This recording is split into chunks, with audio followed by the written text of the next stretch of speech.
يلا بينا. مصر والبرازيل طبعا ماتش مهم كان ان احنا نلعب فريق كبير، علشان خاطر طبعا احنا بدايتنا هتبقى مع بلجيكا. وعشان النقطه الثانيه ان المعسكر بتاع كاس العالم ده بيبقى معسكر قصير قوي. وفي الماتش بتاع روسيا انا حسيت قد ايه المنتخب فاكك. فاكك دي بمعنى ايه؟ الماتش الاولاني لسه يا دوبك متجمعين، لسه متاثرين بنهايه السيزون، فلسه الفريق مش مشحون. مش مشحون دي بمعنى ان اللعيبه ما بتتحركش من غير كرة كتير، اللعيبه مش بتضغط بشكل منظم، اللعيبه بتمثل، يعني واحد يعمل نفسه بيضغط ويقوم مشاور لزميله ويقول له خد ده خد ده وانت الحركات دي بتبين لك ان الفريق مش جاهز. انا بحب في المنتخب المصري وفي الشعب المصري ان لما بنلاعب فريق كبير بننسى بقى كل السيزون وكل حاجه وبنركز ونطلع 100%. دي اخر لقطات من تدريب منتخب مصر. اتفضل. فاحنا كويس ان احنا هنلاعب البرازيل عشان احنا محتاجين فريق نطلع قدامه ال 100%، نرجع نشحن الطاقه، نسن السكاكين علشان خاطر الماتش بتاع بلجيكا. انا عندي دايما خوف واحد بس من منتخب مصر من التجارب اللي فاتت، لما بنبقى الماتش الاولاني بتاعنا مع فريق كبير. احنا دايما لما بنعمل في 90 لعبنا هولندا، عملنا ماتش كبير ومنا واقعين في الريتم وفي التفكير وفي كل حاجه في الماتشين اللي بعدهم، كويس. عشان فاكرين ان خلاص احنا بالاداء بتاعنا ده لو كررناه هنكسب. لا، ده حسبه وده حسبه. جينا في البطوله اللي بعدها ماتش هايل قدام اوروجواي، لويس سواريز واديسون كافاني، عملنا ماتش عالمي. الماتشين اللي بعدهم هوب دروب عنيف جدا. حتى في كاس القارات برازيل ايطاليا. انت مدرب المنتخب اهو. مدرب المنتخب معانا اهو. عندنا فرده كاس عالم اهي جامده ايه. عندنا خبرات. فاحنا المره دي برضه عندنا بلجيكا. ان شاء الله ربنا يكرم ونعمل اداء ممتاز، نعمل نتيجه كويسه. بس انا اتمنى ان احنا نبقى جاهزين للمرحله اللي هي ما بعد بلجيكا، بالذات كمان ان البطوله دي اصلا هي بطوله صعبه. مرحله ما بعد بلجيكا؟ طبعا والله. يعني الماتشين اللي بعدهم عشان انت لو لعبت كويس قدام بلجيكا هيبقى الطموحات عاليه جدا. أيوه. وفي نفس الوقت احنا تجربتنا بتقول على فكره ماتش بلجيكا ده حاجه قصه، والفرق الثانيه اللي هتدافع قدامك وهتسيب لك الكوره دي قصه ثانيه خالص. وفي نفس الوقت البطوله دي احنا كلنا كنا موجودين في امريكا السنه اللي فاتت في كاس العالم للانديه، والسنه اللي قبلها نفس التوقيت. عارفين قد ايه الماتشات بتتلعب في مواعيد بالنسبه للعيبه الكوره مش منطقيه. يعني انا بلعب الساعه 12 الظهر وواحدة الظهر، الاجواء بتبقى مرعبه في الرطوبه وفي الحر. فالبطوله هتبقى صعبه بشكل عام، صعبه علينا وصعبه على غيرنا، صعبه على كل المنتخبات بالمناسبه الا باستثناء المنتخبات بتاعت امريكا الجنوبيه. فعشان كده هي كلها عناصر مهمه تتاخد في الحسبان، هركز عليها وهتفرج عليها في ماتش البرازيل.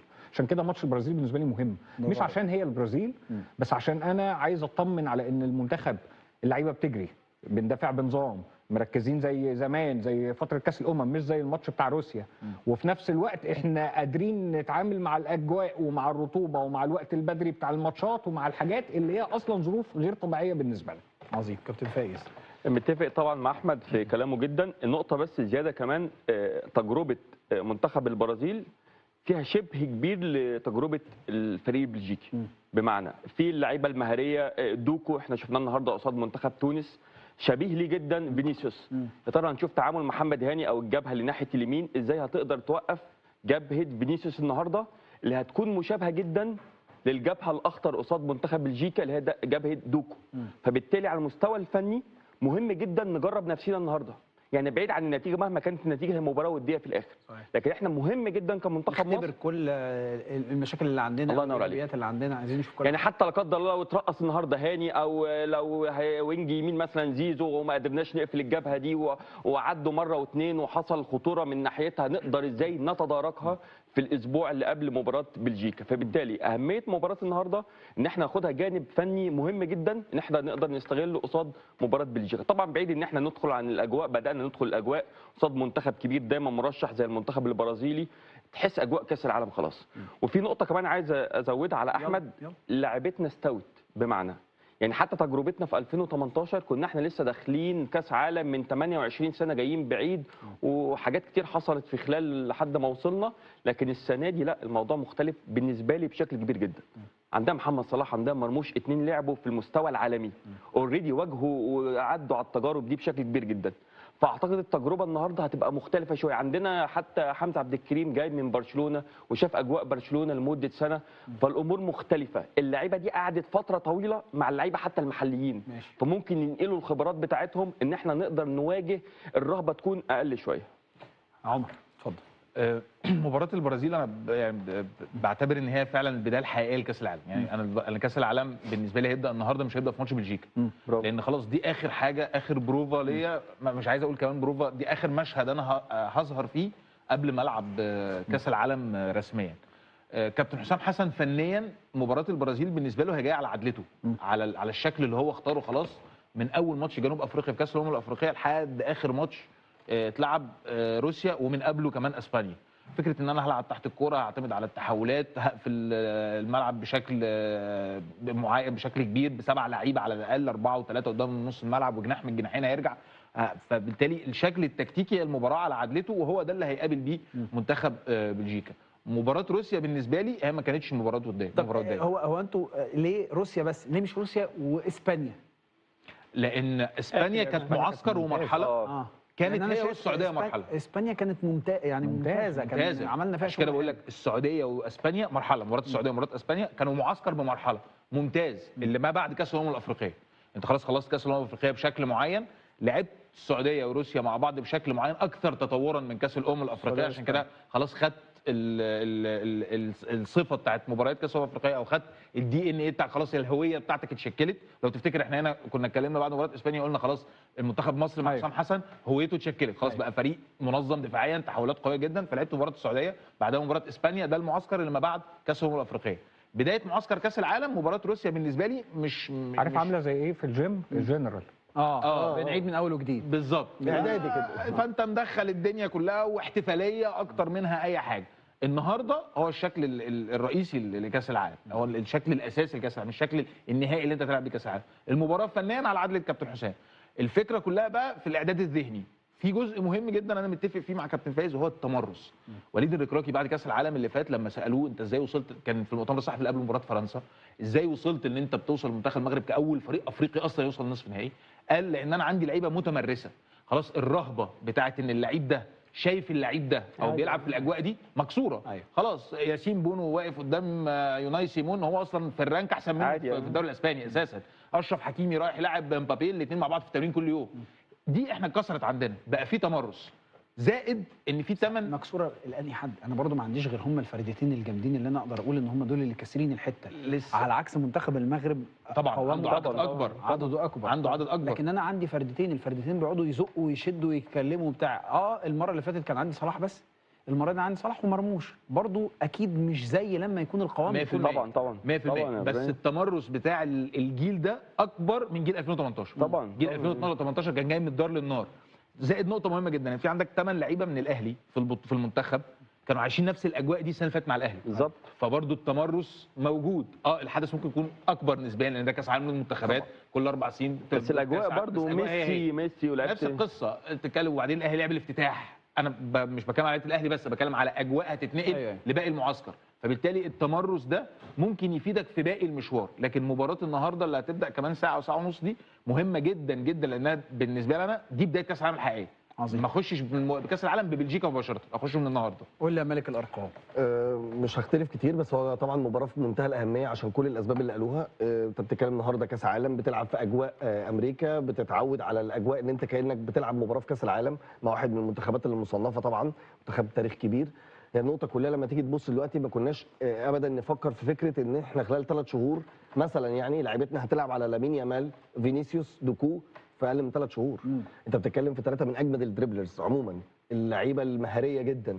فدي نقطه حلوه جدا. هذه النقطه الثانيه ان انت بتقابل نمط مختلف، منتخب كبير زي البرازيل. الفرق بينه وبين منتخب اسبانيا ان منتخب اسبانيا منتخب منظم جدا، منتخب معتمد في الاساس على الاستحواذ. انت بتقابل مدرسه ثانيه، كارلو انشيلوتي البرازيل، منتخب مباشر اكتر، منتخب فرديات اكتر.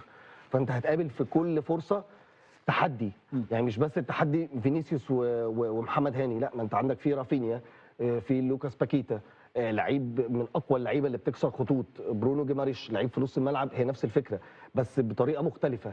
بتشوف فرقه زي البرازيل دي مش لازم تبقى معاها الكوره وتعمل 10 تمريرات عشان تخترق دفاع، لا، بتمرينتين 3 لعيب 1 لواحد انت رحت على طول على المرمى.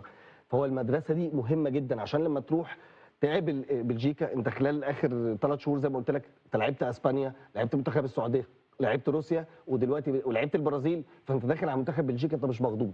انت مفترض ان انت خلاص بقالك 3 4 شهور انت شايف التجربه بتاعتك. يفرق معايا في حاجه النتيجه بتاعت الماتش ده؟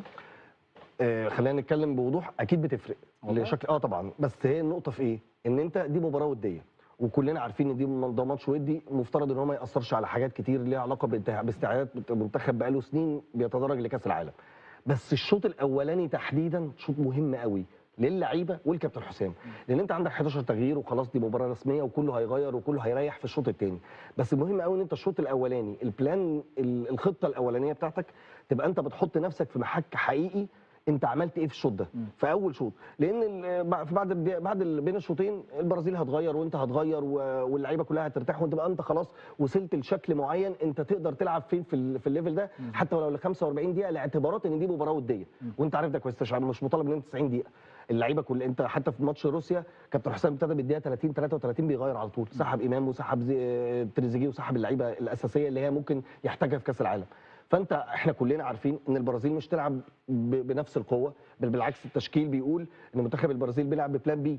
يعني النهارده كارلو انشيلوتي المباراه دي مهمه قوي بالنسبه له، لان الاول مره بيتخلى على ال 4 2 4 او ال 4 4 2، لانه بالنسبه له حاطط لوكاس باكيتا 3 في نص الملعب. بالك هو واخد انتقادات عنيفه على 4 4 طبعا 4 2 4 يعني، لان 4 4 2 دي لما نخش في تفاصيل اكتر هي اتدمرت بالنسبه له الفكره. كان عنده رودريجو وكان عنده ستيفاو اثنين عشان يخلي فينيسيوس مع رافينيا اثنين مهاجمين صراحه، الاثنين ما بقوش موجودين خلاص للاصابات، فابتدى بيحاول يعدل في الطريقه. يا عيني الناس في البرازيل ايوه ما هو ما انت لازم ايوه ما انت لازم تقابل الليفل ده، ما انت لازم تحط نفسك قصاد الليفل ده. هو بيحاول يعمل خطه بيه اللي هو النهارده بيلعبك مهاجم 9 زي ايجور تياجو لعيب برينتفورد مهاجم صريح، وتحتيه لعيب رقم 10 لوكاس باكيتا، وراه على طول لعيب اسمه برونو جيماريش. الاثنين دول مهمين ان انت هتلاقي كسر خطوط للعيبه في كسر من الثانيه، لعيبه بتعرف تعمل تمرير هتودي كل لعيب هو والمرمى او قريب قوي من المرمى في كسر من الثانيه. فدي قدره كبيره جدا ان انت لما تروح لمنتخب بلجيكا هتلاقي نفس الكلام، هتلاقي فيه لعيب اسمه تيليمانز في نص الملعب، هتلاقي فيه كيفن دي بروين. اللعيبه دي لو استلمت وخدت 3 4 ثواني الموضوع خلص. عشان كده احتكاك مهم قوي تحط نفسك فيه، وزي ما قلت لك 45 دقيقه الاولى هي مهمه قوي بالنسبه لمنتخب مصر يعني. طيب هروح لفاصل وبعد الفاصل نخش في تفاصيل اكتر فنيه. تشكيل منتخب مصر، طب يلا قولوه لي يلا.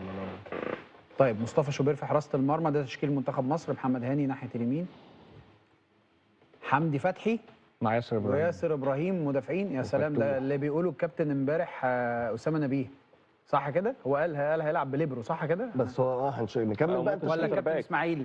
طب كمل كده عشان ما افتيش، كمل. ياسر فتوح باك ليفت، ماشي ياسر وحمدي مدافعين. مروان ومهند لاشين في نص الملعب. يا سلام. زيكو تريزيجيه هيثم حسن. هو انت مش عامل فولو لعباسط ولا ايه؟